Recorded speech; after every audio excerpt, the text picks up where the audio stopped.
When a quiet farmer pulled loose a stone from an old hearth, he didn't expect to find a half-frozen little girl blinking up at him from the shadows. "Mama said you'd come," she whispered. She'd been hidden there for days, alone, starving, and waiting. But what happened next will shock even those who thought they'd seen everything. But first, let's go back to the beginning. The wind howled through the thin cracks in the walls, a mournful sound that seemed to echo Margaret's racing thoughts. Shadows from the hearthlight danced across the wooden floor, casting fleeting silhouettes that flickered over Clara's still form. Her tiny chest rose and fell in shallow rhythm, each breath fragile, as if the fever might steal it at any moment. Margaret knelt beside her, brushing damp curls from the child's brow, her fingers trembling not from the cold, but from the dread that clutched her throat like a vice. The hoofbeats were closer now, slower, deliberate. Sheriff Clyde Penner didn't ride like a man in a hurry. He rode like a man who believed the world would wait for him, bend for him, and kneel if he pressed hard enough. Margaret's heart pounded against her ribs as she moved, swift and practiced, toward the fireplace. She had built that hiding place the previous winter, more out of instinct than fear, though both had become her constant companions since her husband's accident and Penner's first visit. She lifted the stone with a grunt.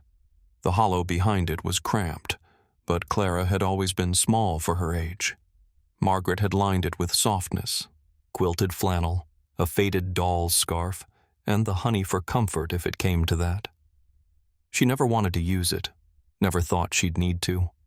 But tonight, the world outside had turned white, and the law wore spurs that scraped like nails on her soul.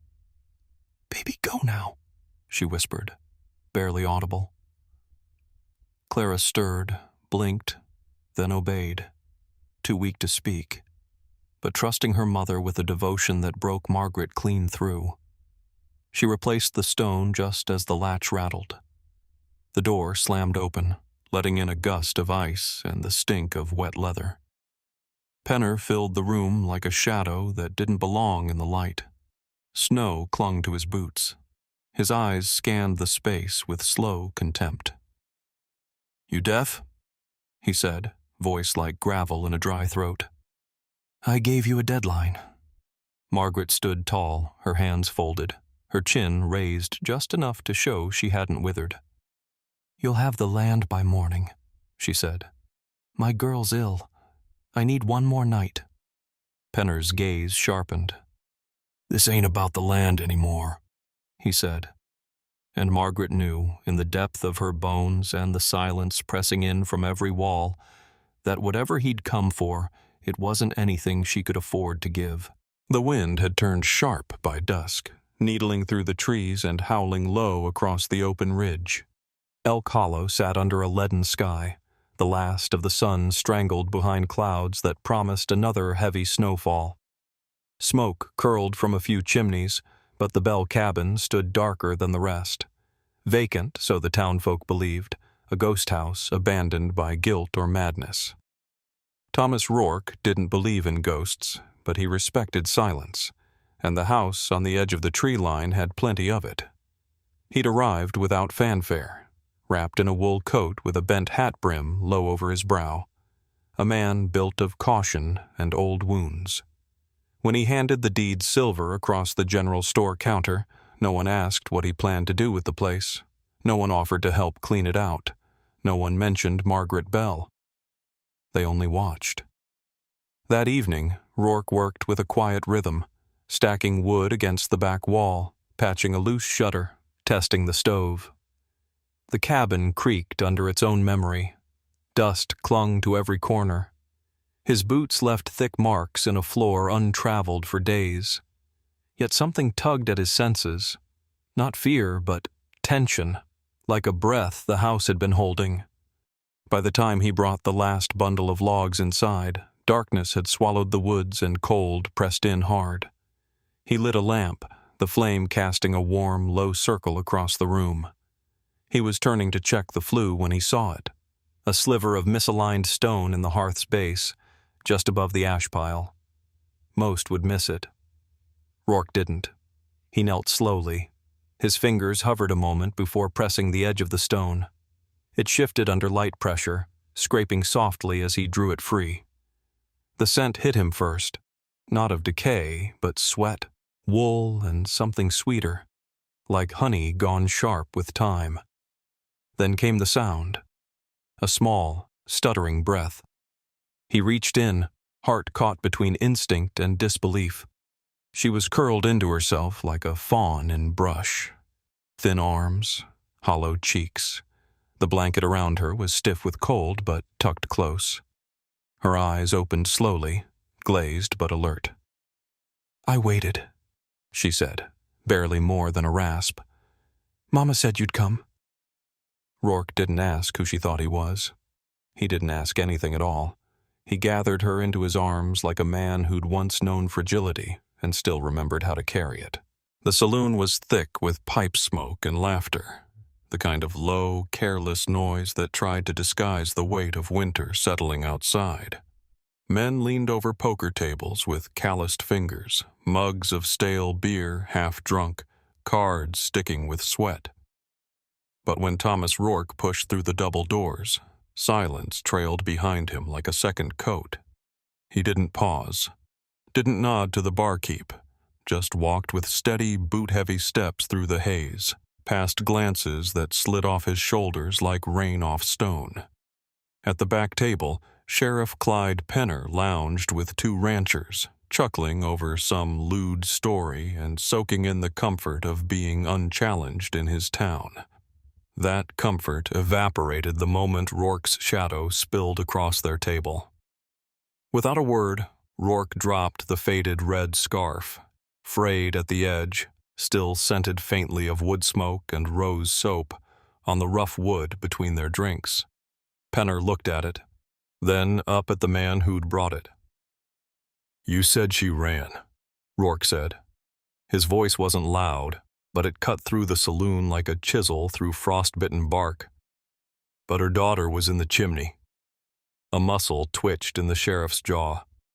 "Now, hold on," he said, aiming for the kind of calm that bullies practiced. "You accusing me of something, Rourke? Woman lost her husband, lost her mind. Maybe she thought hiding the girl was protection. I told her to leave. That's all." But Rourke wasn't a man who built arguments. He built evidence. And he didn't come to speculate. "I found rope burns on the beam above her table," he said, eyes locked, unblinking. "And I found her journal under the floorboard. You're in it." Penner's fingers twitched near his belt, not for the gun, but to push his chair back. His boots scraped the floor. The ranchers beside him were no longer laughing. "You watch yourself," Penner muttered, trying to stand. "A man can get shot for talking like that." Rourke didn't move. He can also hang. The next day, when Penner's horse turned up missing and the deputy found his travel bag stashed under the livery barn, no one asked questions. But the blacksmith, the preacher, and the general store owner showed up at the jailhouse that night. 3 men who used to toast Penner's name over whiskey, now holding iron cuffs and a signed warrant. And the saloon stayed quiet for a long time after that. The thaw came slowly that year. Ice melted not with sudden warmth, but with quiet persistence. A drip from the eaves, a loosening of the earth, a faint scent of green under the mud. Clara Bell, once only breath and bones wrapped in a quilt, now sat upright by the windowsill, her small hands tracing shapes in the condensation. Her cheeks had filled out, the pallor faded, and her voice, once hoarse and thin, had returned in whispers, then words, then laughter, soft and cautious like someone relearning trust. Thomas Rourke said little of it. He merely added a second spoon to the table, then a stool beside the woodpile so she could watch him work. One morning, without a word, he left a wooden brush on the sill and returned to find the floors swept, the tinware polished, and a small stone heart left on his workbench. Clara had carved it from a chunk of river slate with a nail file. Her way of saying thank you. Rourke kept it in the drawer beside his tobacco tin. When the inquiry came in spring, court officials in stiff collars and city coats arrived to sift through the ashes of what Margaret had left behind. They saw the journal, read the bruises between her words, and called her death under duress. But it wasn't the records or statements that changed the town's memory of her. It was the quilt, stitched in uneven patches, its colors faded but bright, pale yellow from Clara's old bonnet, green from a curtain that once hung in the cabin's only window, a corner of plaid that had belonged to Margaret's husband. The quilt became a relic, not of poverty, but of care. It had kept Clara alive in the dark. It had told her a story each night without speaking. And though no one said it outright, folks began to look at Margaret Bell not as a madwoman or a runaway, but as something far rarer, a mother who planned her love even in the face of death. Clara never folded that quilt away. It traveled with her, worn but whole, over every threshold that followed, and when Rourke, older now and stiffer in the knees, sat watching the amber horizon settle over the wheat field, she draped it gently across his legs. He glanced down at the worn stitches, then up at her, no longer a child, but the echo of a woman who once dared to hope. "You didn't just find me," Clara said, her voice low and certain. "You saved the part of me that was still waiting." Rourke placed a weathered hand over hers, thumb tracing the edge of a button sewn into the quilt. "No," he said. "Your mother saved you. I just opened the door."